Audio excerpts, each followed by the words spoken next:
Am I the a-hole for making my brother's family homeless? Especially because he has a small child and a soon-to-be-born baby?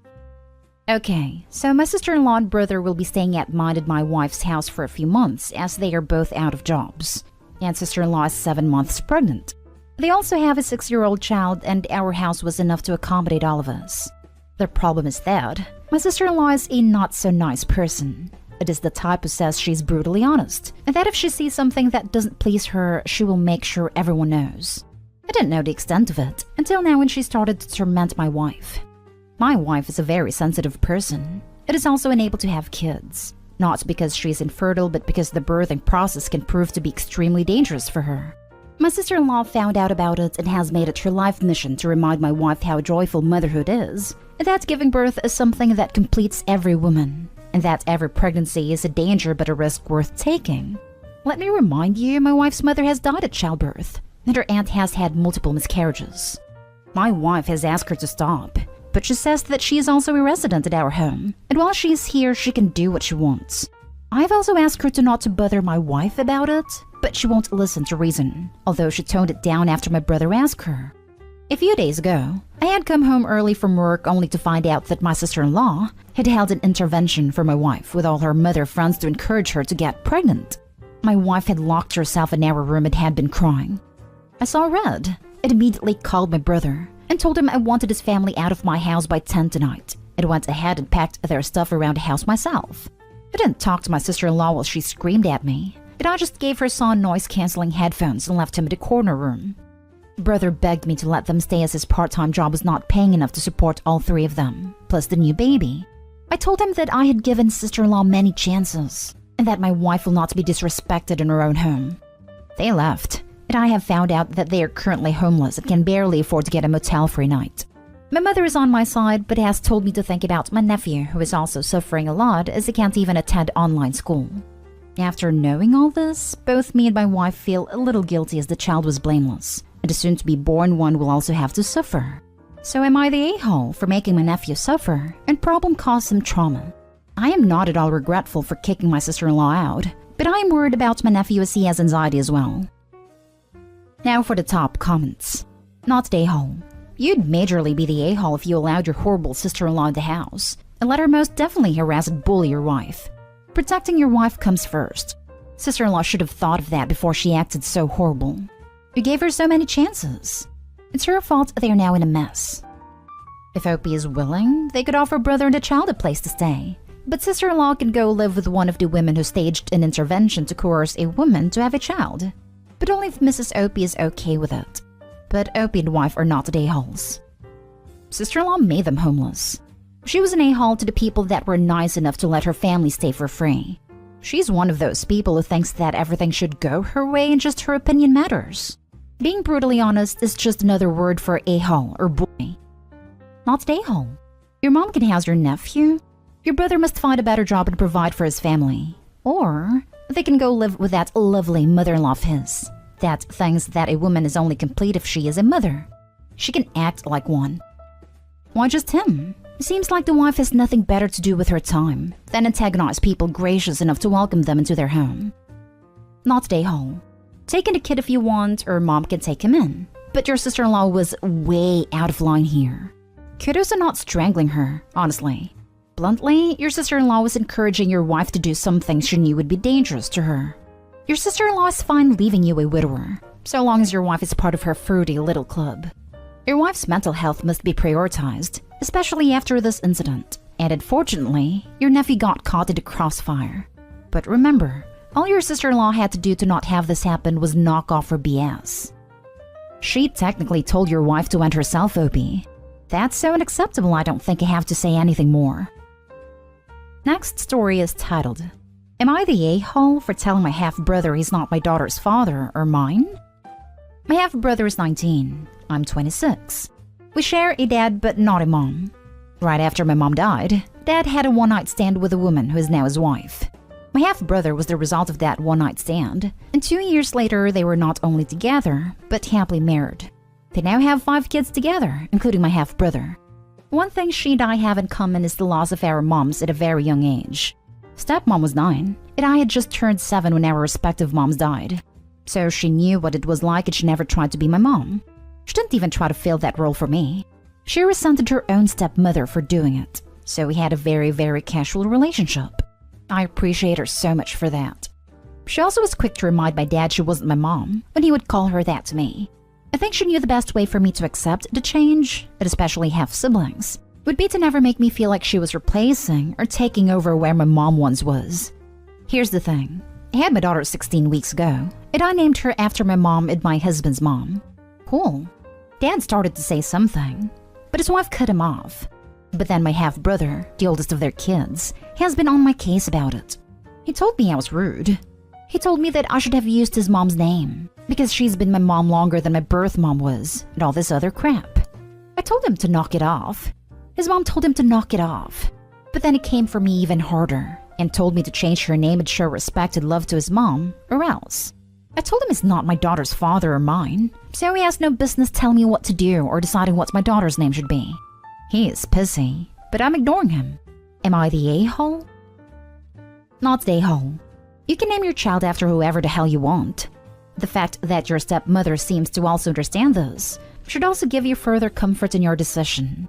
Your half-brother needs to stay in his lane. That's what's so annoying about it. He's probably even hurting his mother by implying she should have accepted her own stepmother more. Dude needs to step off and save his mother's name for his own future kid should he want that. Not the a-hole. Why do people think naming babies is a committee decision?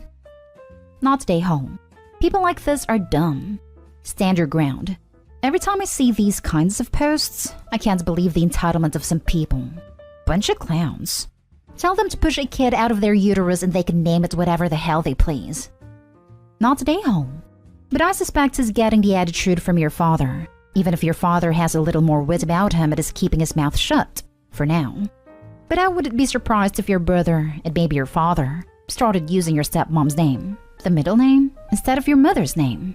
So just be prepared for that and have a plan for dealing with it. Next story is titled, Am I the a-hole for refusing to see my stepmother after my dad died? I, 24 female, have two half-siblings, Millie, 32 female, and Tom, 35 male. My parents had an affair. My mom met him on a business trip and he didn't tell her he was actually married with kids, until she found out she was pregnant with me. I only really spoke to him twice a year through a 5-minute phone call, and my mom raised me totally by herself. But when I was 15, I lost her. My dad's wife knew about the affair, and basically stuck with him anyway because my dad was very, very rich, as in had 4 houses in posh parts of London/Surrey rich. And I was out of sight for the first 15 years of my life. When my mom died, I went to live with them and she made my life hell. She'd make horrible remarks about my appearance, called my bouts of depression because of my loss, attention-seeking. She made sure I was never really alone with my dad, and I was shipped off to boarding school. I was never invited back for Christmas, but I spent most of the summer holidays at a village my boarding school was closest to. It was incredibly lonely, and my dad didn't ever seem to care much about me either. When I got to uni, both of them refused to help me out financially even though they did the same for my siblings. I got through uni by working during the academic year, and throughout the holidays. Nobody apart from Tom bothered to show up at my graduation, and he's the only sibling I'm close to.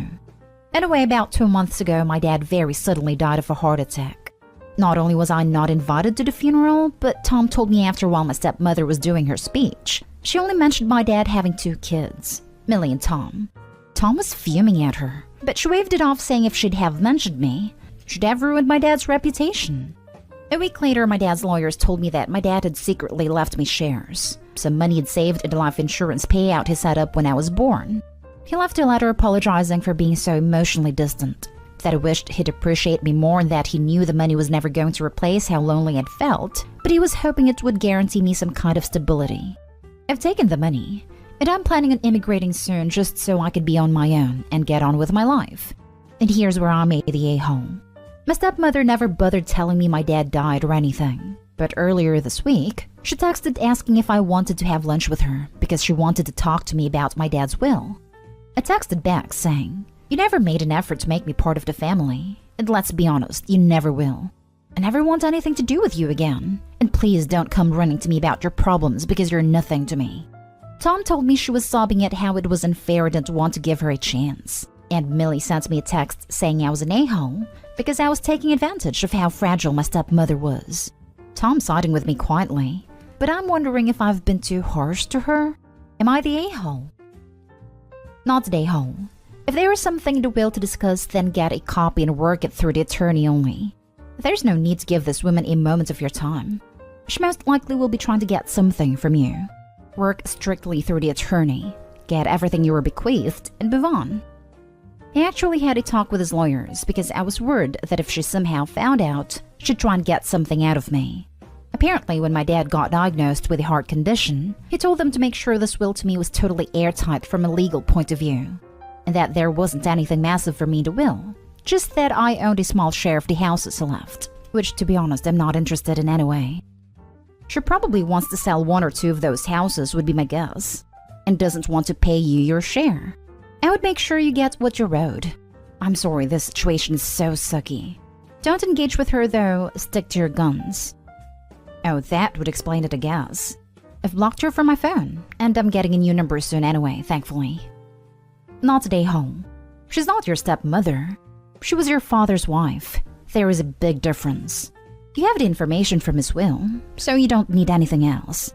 Grieve for the father you lost and the dad you deserved but never got. My condolences to you for your loss. Thank you. I feel very meh about it, to be honest.